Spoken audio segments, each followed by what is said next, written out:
Time's run out and my trip is coming to an end. But before I say goodbye to this ridiculous view, here is the last of my awesome trip to Cape Town in South Africa.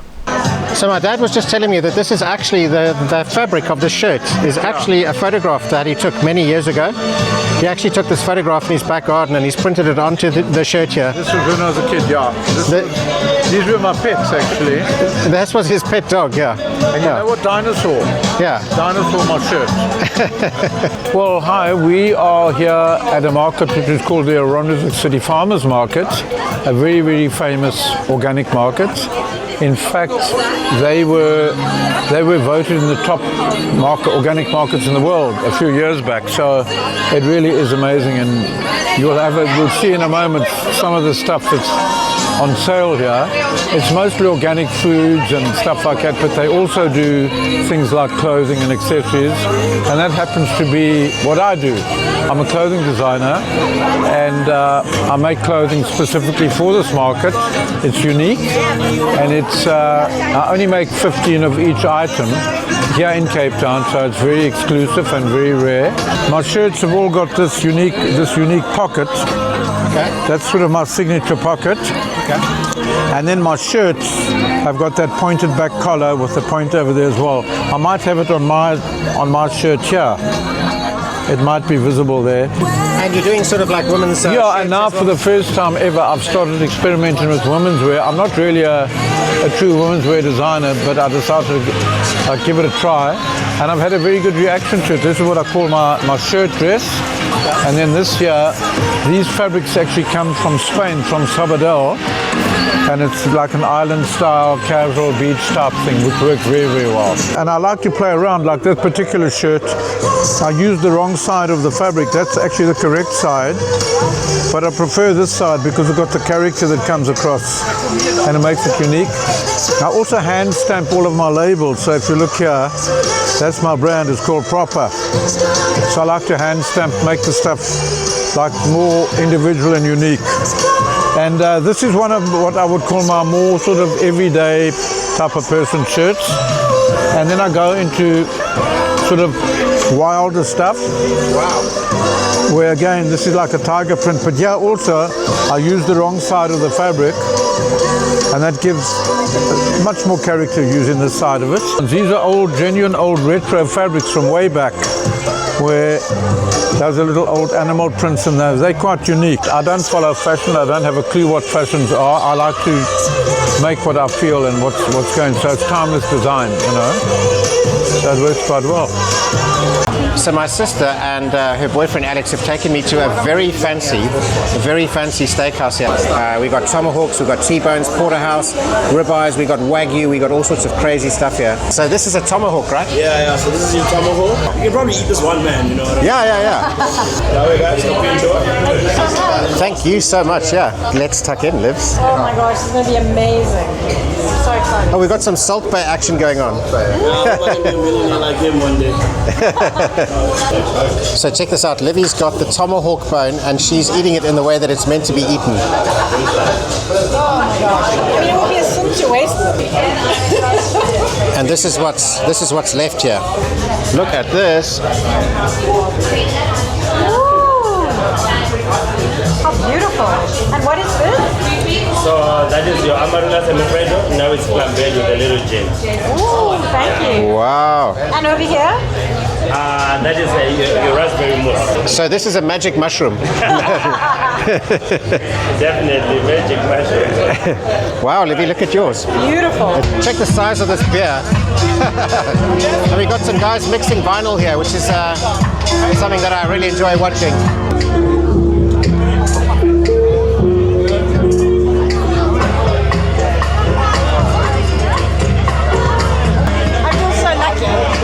You feel so lucky. Yeah, to have you. I feel so lucky to be here right now. Yeah. It's absolutely awesome. Love you so much. Love you too.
Hi everyone, I'm Jeremy and I'm Ken's stepdad.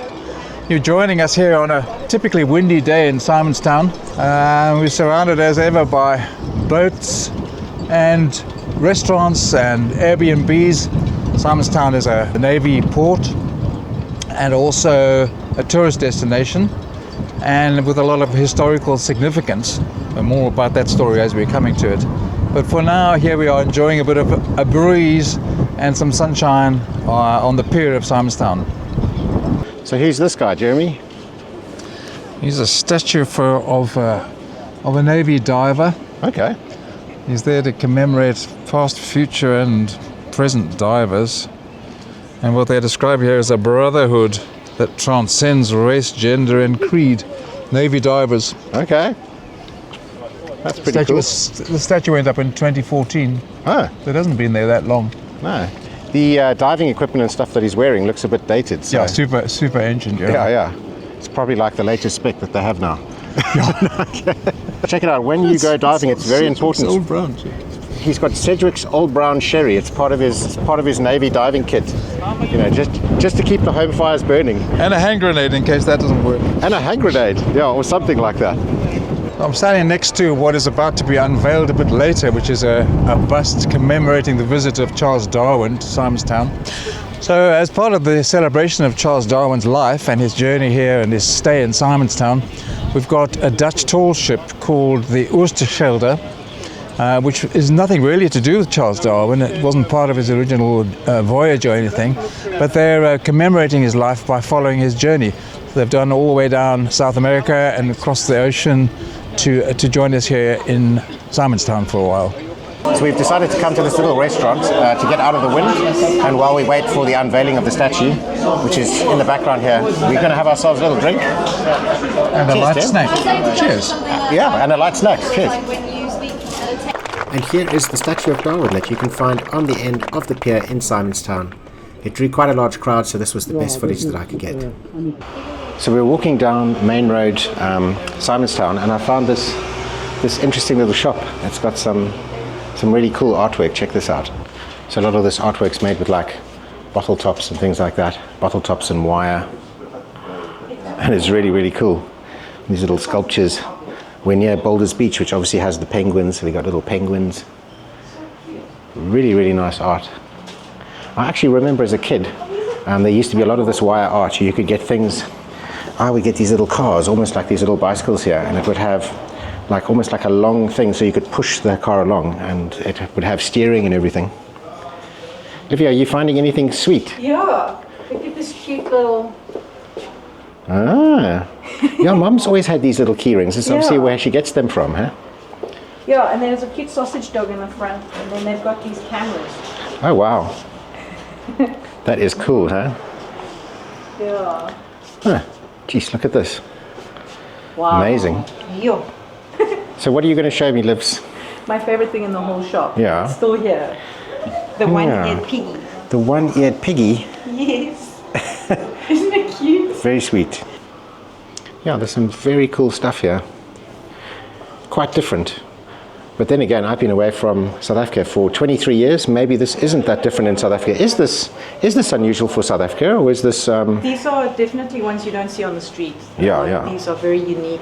And and these things, I remember seeing lots of these as a kid, you know. they were smaller and gold. Yeah, and then you can kind of make shapes with them. And then they've got these huge pieces that are treated so you can have them in your garden. These big wire sculptures and things. And there's this lady with long hair. A lady with long hair, and she's got two cupcakes on the front there. That's exactly what they are. Yeah. Look how cute this is. He's so cute. It's Nonyo. Let's see. Oh, yeah. Sausage dog. A little sausage dog, hey? Look at that. So this is the outside of the shop. It's called Nathan Chikoto Recyclable Artist. And this is on Main Road, Sea Point. So Main Road, Sea Point. Simonstown, yeah. Main Road, Simonstown, not Sea Point. What's going on here, Jeremy? What are we... Panicking. That's a lot of chicken. Very close to some coals, but yeah. Wow, look at that, huh? So what's on there? It looks like there's some piri-piri or something. Piri-piri marinade, nice. Portuguese olive oil. Yeah, some OK Portugal olive oil. Okay, Portugal olive oil, yeah. Oh, yes. Pepper. Portuguese piri-piri, probably. Mm. And that's the perfect size for this little grid, huh? yeah. Nice. It's my last night in Cape Town. I'm at my mom's place in Simonstown.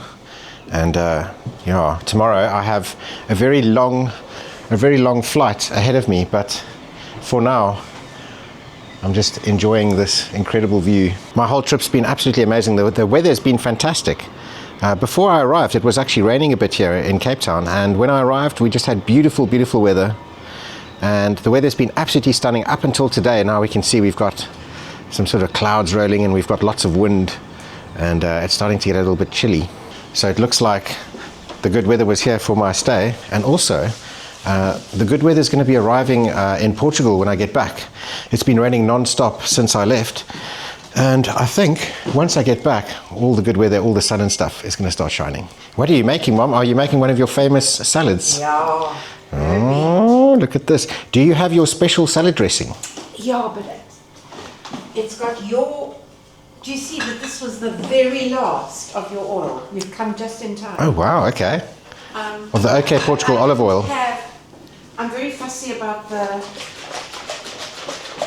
balsamic I use. Yeah, so you make the olive oil, it's like an olive oil balsamic, but it's also got like honey and mustard and all sorts of stuff in it, and makes a really nice salad dressing. It does. Yeah. And garlic, loads of garlic. Yeah. Well, Jeremy, this is starting to look very good. So we've got chicken thighs, chicken thighs, drumsticks. Chicken thighs and drumsticks. And then we've also got lamb coming up. Ooh. And because it's only 40 people coming to dinner, yeah. we're only also having some sausage as well. Oh. So lamb chops. Lamb chops, yeah. Oh, I love the lamb chops. So Jeremy, you're originally from Zimbabwe.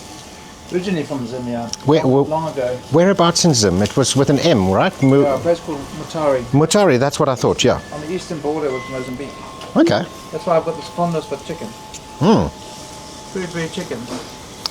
And when did you leave Zimbabwe? In the 80s. The 80s, okay. In the 80s, yeah. And then you came to South Africa? I came to South Africa. And then you left South Africa in what, 2000 and... Left South Africa in 90s. 95. Yeah. Okay. And then we were there for about 12 years. Okay.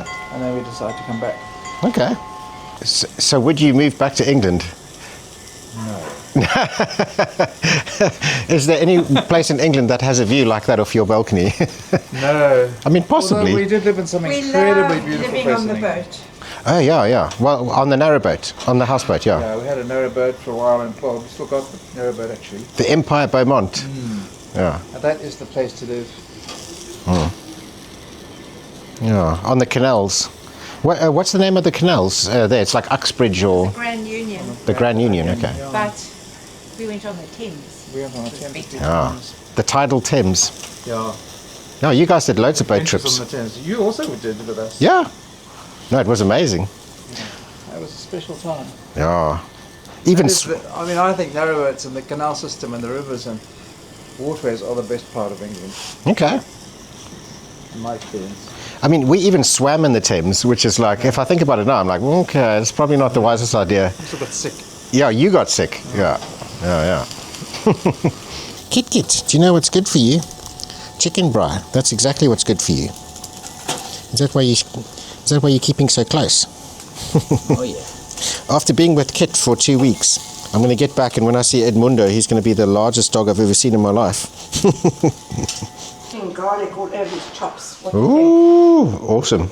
Jeremy is sort of always, oh no. I mean, the only thing is that it might burn a little bit, but you know what? It's going to be fine. It's going to be fine, yeah. So we got some lamb choppies, which is my absolute favorite. And these look good, huh? Jeremy was saying that the lamb chops aren't as good as they normally are. But No, it's all gone elsewhere, and apparently the same in New Zealand. I mean, we've got the best Karoo lamb. It's fed. They eat herbs. Well, Karoo. I must say I'm very disappointed with the lamb chops that I can buy in Portugal. In central Portugal, it seems the only place I can buy them is Lidl. Woolworths, they're that thick. Yeah, no, exactly. But actually, these are tastier. And then this here is called boerewors, which is basically like a sausage. Farmer sausage. A farmer's sausage. And what's in boerewors? It's basically pork. Is it pork or beef? Or beef? Yeah. I'm not sure. I think there's probably a bit of pork. Okay. But what's the herb? It's like cardamom or something, or something weird. What's in boerewors? Actually, read the label. Beef and pork. Yeah. But it's the flavor. It's unbelievable. It's with nutmeg and roasted coriander and cloves. Look who's decided to join us. It's Liviness. We've got a potato salad, and what's in this potato salad? Red onion, mint, Tangy mayo. It's your granny's recipe. And potatoes. Sorry. Yeah, little tiny baby potatoes. Yum yums, look at that. Looks very nice. And then we've got some boerewors and lamb chops. And Braai Master Jeremy. Jeremy, look what you've done, man. Look what Jeremy's done. So we have all sorts of wonderful treats all over the place, especially the boerewors and the lamb chops and the chickens. Look at the chickens. Chicken. So this is what we call a braai in South Africa, and then we've got some. Well, we've got some corn here. I think this is more of an American vibe with the corn, huh? No, it's South African. Is that South African as well? It's a mealie. A mealie. Sorry, this is called a mealie. Yeah. And then the potato salad, and then the salad. Yeah. And and it's all due to Jeremy's. All my fault. Yeah. Well done, Jem. Well done. Let's tuck in. So this is a bowl full of red berries. And this is what? This is your homemade ice cream. Yeah. Homemade ice cream. Left of it. That's What's gone left wrong. of it? That's gone wrong. Okay. No, but it's actually better. And it's got what? It's like condensed milk. Condensed milk and cream. Condensed milk and cream and ice, obviously. Look at that layer of condensed milk. Ooh, look at that. Yeah, that looks pretty amazing. Actually, it's texture. That's quite cool. Nice. So this brings back some memories here. The homemade ice cream. I forgot to add that it's got vanilla pod in it. It's fantastic. Yeah, man.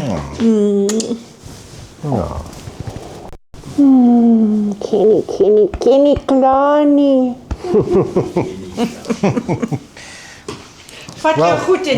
Well, Jem, we're going to the airport, so your goodbye will happen at the airport. Yeah, dude. All right. Absolutely awesome to meet you. Yeah. And we do it again. We will. Yeah. And Livy, safe travels. thank you. Livy, if it wasn't for you, I wouldn't have this air ticket to get here, and also I wouldn't have this horrible flight to get back home. Yeah. Oh, I'm sorry. Kenny, I'll get you a private jet next time. Yeah, imagine. Yeah. Bye. Shame, everyone's trying to hide because they've all just woken up and they're all in pajamas. And I'm saying goodbye to this awesome view as well. So this morning I was woken up to the sound of baboons. There's baboons all over Simonstown, and they were all the way down here. I went onto the balcony and I got some pretty cool footage. Simonstown obviously has a big problem with baboons. Jeremy knows firsthand. Yeah, we know more about baboons than we really want to. They've become habituated to living in Simonstown. They think of it as their home now. They live inside buildings, particularly government buildings that aren't particularly properly looked after or sealed off. They break open roofs, they go and sleep inside, and there isn't a building in Simonstown that doesn't have visible baboon damage on it. I mean, yours, they've pulled gutters off and done all sorts of stuff. They've pulled light fittings and gutters and that kind of thing off. They break and enter. Now, what they're mainly after is food. They raid homes and restaurants and shops and dustbins. And when they get into your house, they actually defecate all over the place, smear it into things, and they just go crazy. Particularly if they're juveniles or young ones in the troop, then they just go mad inside a person's house and steal everything they can. British Hotel. They've left their window open. There's a baboon. Oh, someone's chased it. Now they have electric fencing all around their roof, but it works not a toss. I mean, they're just after food, but the problem is that human food's very bad for them. So their health is deteriorating. They're eating, cheap carbs. I mean, they love to steal bread and potato crisps and biscuits and pasta and all the things that we know we shouldn't even be eating as humans. Yeah. That is really bad for baboons. Yeah. So you can see the condition of the baboons that live near us is way worse than it would be in the wild. Yeah. Also, baby baboons aren't being taught how to forage properly. Yeah. So it's really bad for baboons and it's bad for humans. And at the same time, because they've got a more reliable food source, the baboons are breeding at a rate they wouldn't in the wild. So Yeah. they're overpopulating in the sense that there's now too many of them to rewild them. The surrounding mountains wouldn't support the size of population of baboons that exists now. So it's just a growing problem, and it's come about because people have just not acted strongly enough against them. Unfortunately, the root cause of it is because as a community we're quite divided about the subject of baboons. We've got animal activists who think that baboons should have every right that humans have, and then we have angry homeowners who are fed up with having to defend their property against baboons and that kind of stuff. And it's very difficult to get to please both sides of that argument. So, for example, we used to have a vegetable garden and fruit trees and herbs going outside. We can't have that anymore. So we had to rip all those trees out.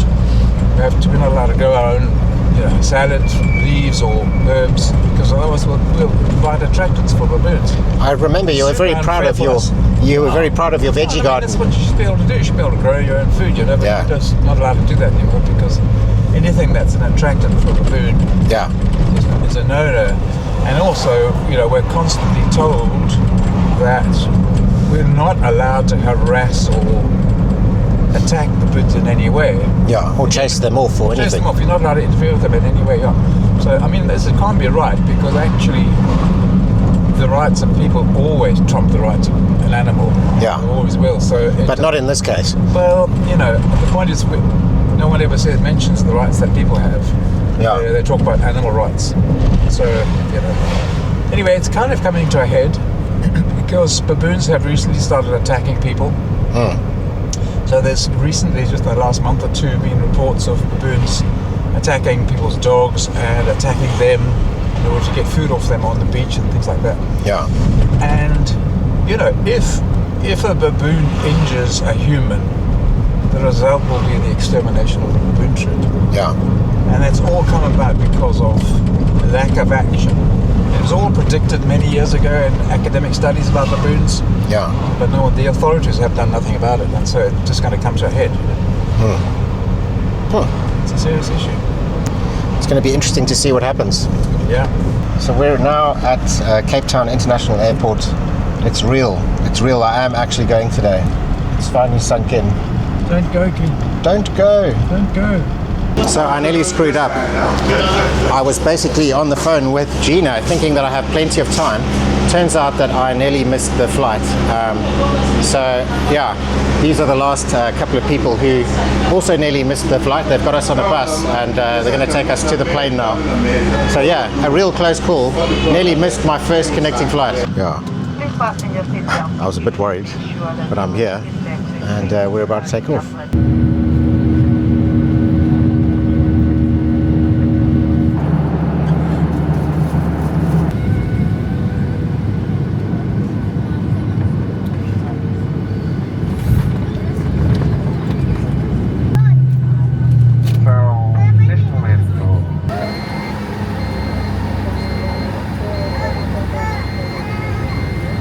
Cool, so I've landed in Luanda. I've just gone through another bag check, which is really odd, because I've already had my bags checked. They did this here the last time as well. And now I'm just going to go to the section that has the one and only shop. I have a 5-hour stopover. It's like 5 and something hours, I'm not sure, 5.5 at Luanda Airport. So I've got the laptop.